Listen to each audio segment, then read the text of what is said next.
We'll start with the castle here to the right. This is the Tower of London. It was completed in 1078 in the reign of William the Conqueror. It has been a few things in its time. It has been a zoo before. It's been a royal mint where they made money, an observatory and a prison.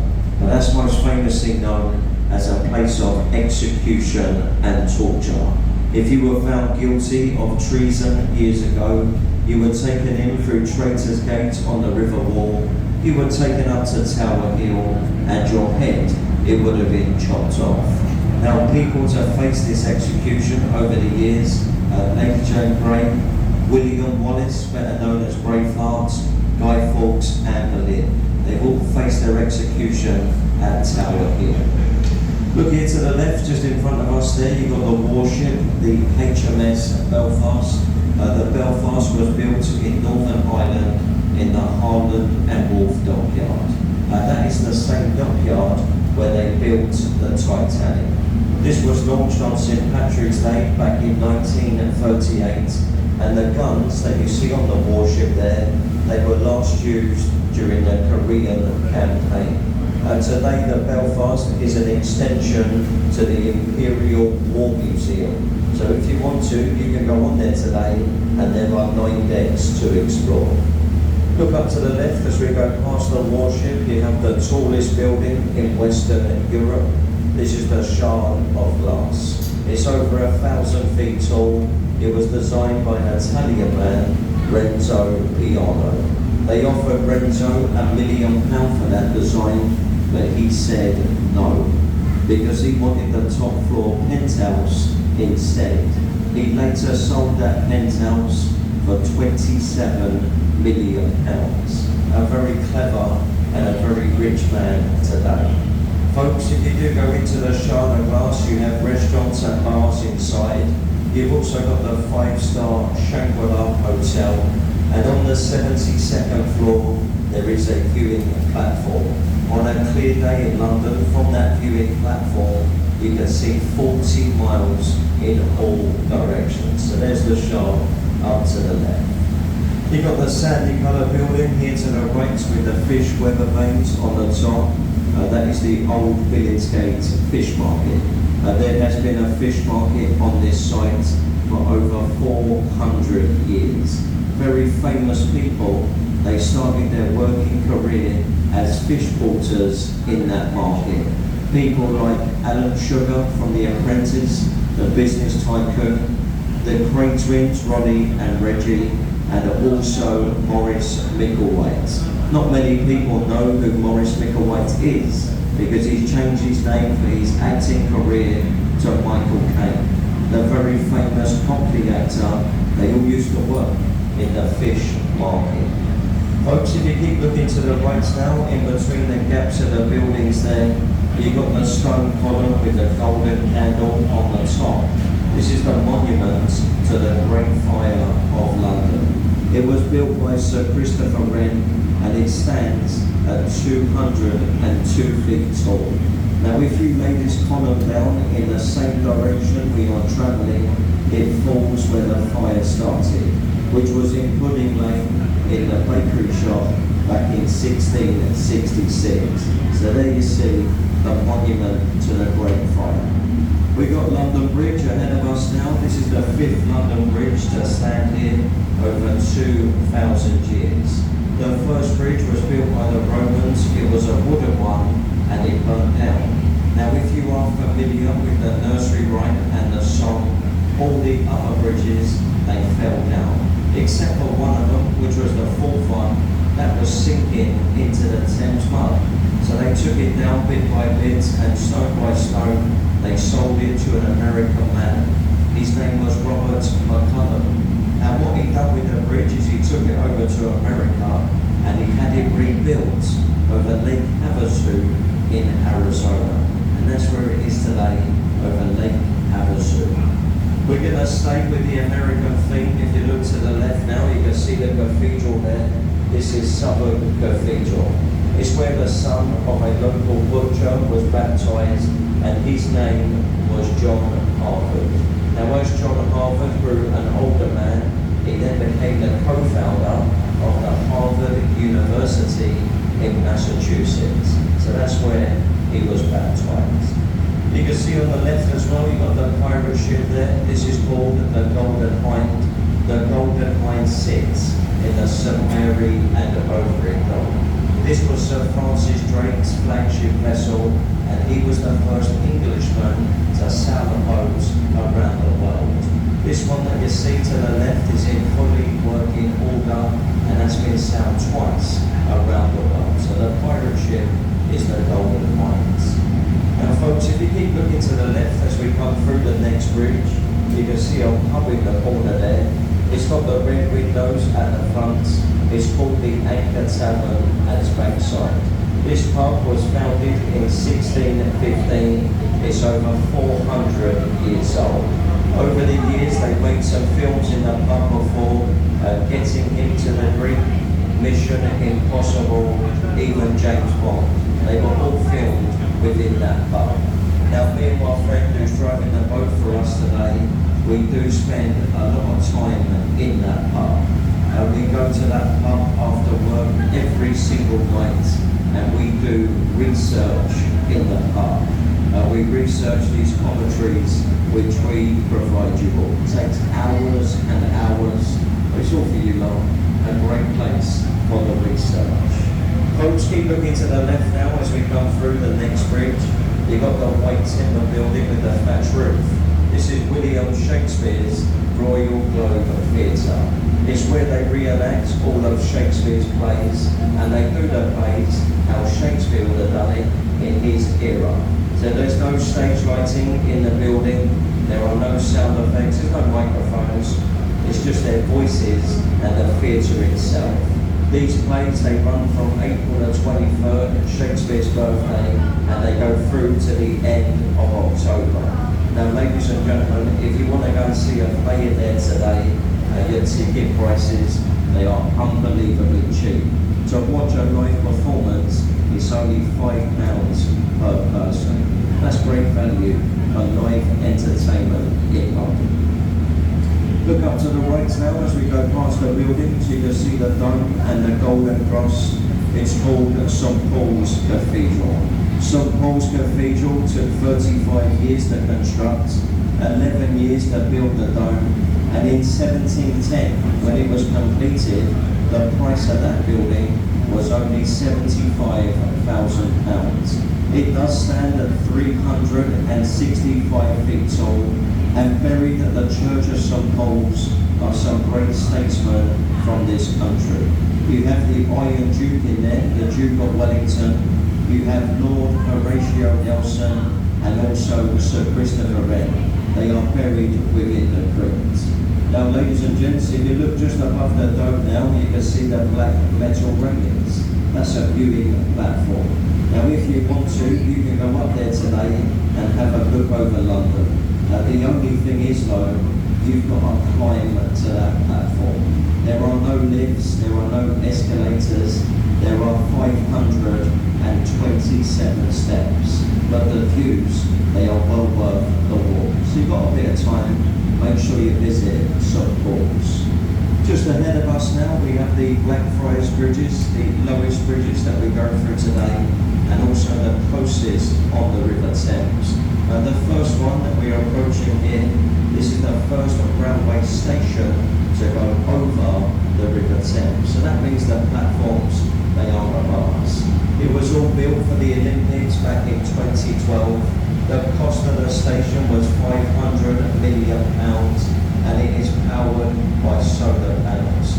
Now, for the people that may have seen the film before, Mission Impossible Fallout with Tom Cruise, during that film, Tom Cruise, he runs over this new railway bridge. Look in the middle as we go through the first one now, you can see the red columns. They just stand on their own today. They used to be the foundations for the Alexandra railway line. Designed by Isambard Kingdom Brunel, this is what the steam trains they used to pass over. You're going to notice there is no top to the columns these days. They had to remove it. It did become a little bit unsafe, but they left the red columns in the middle there, as a memory to that bridge. So this was the first railway station and the first railway crossing to go over the River Thames. The next one that we go through here, this is the road bridge at Blackfriars. It marks the halfway point on our journey today. In about 15 minutes time, we're going to be alongside Westminster here. We're going to continue, ladies and gentlemen, as we come through the bridge, just over here to the right now, the green slanted roof. This is the Old City London School for Boys. This is where most of our statesmen and prime ministers, they were educated before going to Oxford or to Cambridge. Unfortunately, it's no longer a school these days. It's now owned by the wealthy American bank.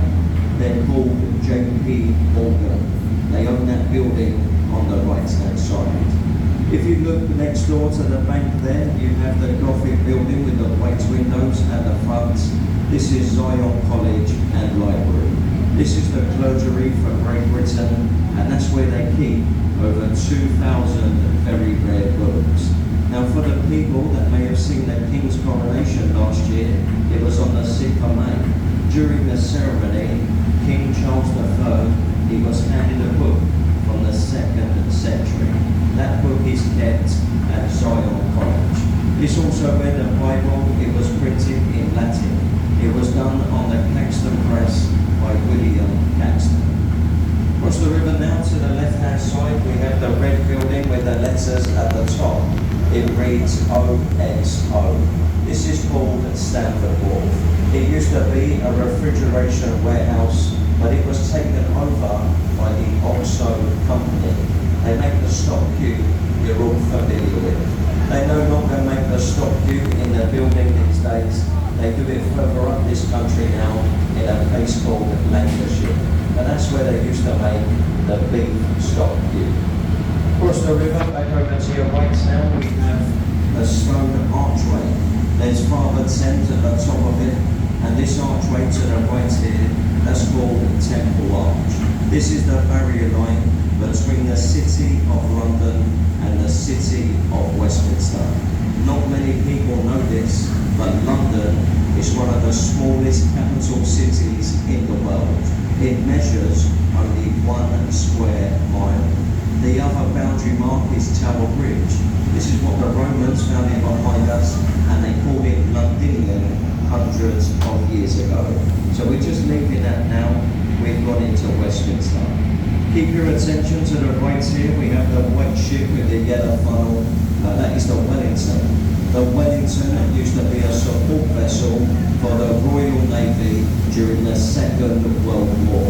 Today, the Wellington is a livery hall for retired sea captains, and they are called Master Mariners. Now, ladies and gentlemen, to become a Master Mariner, you've got to be a captain at sea for 25 years. It's a very prestigious club on the Wellington. Just go over to your left now, we have the concrete building there. It's got the electrical sign at the front. It looks like a multi-storey car park. Now, ladies and gentlemen, this is not our car park. That is the country's Royal National Theatre. You wouldn't think it to look at it. That building gets voted year on year to be the ugliest building in London. But ladies and gentlemen, you might have heard the saying before, don't judge a book by its cover. It does apply to that building, because within there, you've got 3 of the finest theatres in the world. The largest one is the Olivier, named after the actor and the founder, Sir Laurence Olivier. Just in front of us now, we have Waterloo Bridge. This is the longest bridge that we go underneath today. It stands at 1/4 of a mile long. This bridge was built by women during the Second World War. The men were very busy. They were out fighting for the king and the country.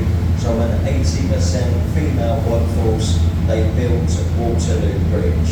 When the ladies built the bridge, they faced it in Holden stone. It's a self-cleansing stone. It comes from Dorset.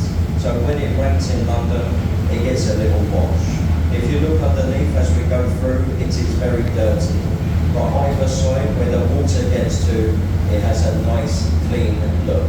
This stone is on St Paul's Cathedral, it's on Tower Bridge as well, and also Buckingham Palace. Very famous Holland stone. Ladies and gents, I hope you got your cameras with you this morning. If you do have your cameras with you, do make sure you get the photo on the right there of London's oldest monuments. This stone needle here with the two guards at the bottom, it's called Cleopatra. It's over 3,500 years old, and this was given to London by a thankful Egyptian government for Nelson's victory over Napoleon and the French in the Battle of the Nile. There is a twin to that needle, it's in America. It stands in Central Park, New York City, and that's known as the obelisk in Central Park. So if you've got your cameras with you, do make sure you get the photo of the needle. Look up to the right here, we can see Charing Cross Station. This station here, that's in the West End of London. Now for the people that want to go to Covent Garden today, that's located behind the station. You've also got Soho, you've got Chinatown, it's all in the West End of London. We're just about to go underneath the railway line here. Either side of the railway line is the Golden Jubilee Walkways. They were named that to commemorate the Queen's 50 years on the throne. So we're just going underneath the Golden Jubilee Walkways. As we exit the bridge, if you look up to the left now, you can see the largest observation wheel in Europe. This is the London Eye. The London Eye was put in for the year 2000, our millennium year. They built it on the River Thames. It came up in pieces. They put it all together on the river and they lifted it up to its height of 450 feet. The London Eye was only meant to be here for 2 years. They were going to take it down and send it around the country.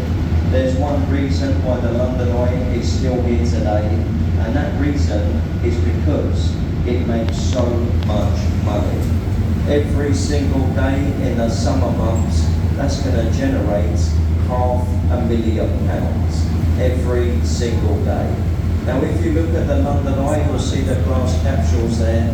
There are 32 glass capsules. They represent the 32 boroughs of London. When you get to the top of it at 12 o'clock, you can see all of those boroughs. Because it does make so much money, this has now been voted as London's #1 tourist attraction. Ladies and gents, just look ahead of us now, the last building that I'll talk about today. There's the Palace of Westminster there. This is the Houses of Parliament, and that is the seat of our British government. This Parliament building was completed in the 10th century, and it got refurbished in the 18th century. We've got the House of Commons in here. We've also got the House of Lords. You look on top of the palace there, we have the two towers. That tower in the distance there with the flag flying, that's called the Victoria Tower. This is where we keep all the laws of Britain. It's kept on a scroll with inside. The other tower, known around the world, a lot of people call it Big Ben. Us Londoners, we call it Big Ben. But the official name of the tower is the Queen Elizabeth Tower. The reason we all call it Big Ben is the name of the bell housed inside the tower. The bell chimes on the hour and the hour only. So you cannot see Big Ben, you only hear it. If you do hear other chimes coming from the clock today, which are not on the hour, they are known as the Westminster chimes. So ladies and gentlemen, there's our stop there to the right. So we're going to take you into Westminster Pier. If you could all be so kind just to remain seated as we go in, just because sometimes we have a little bump, we don't want anyone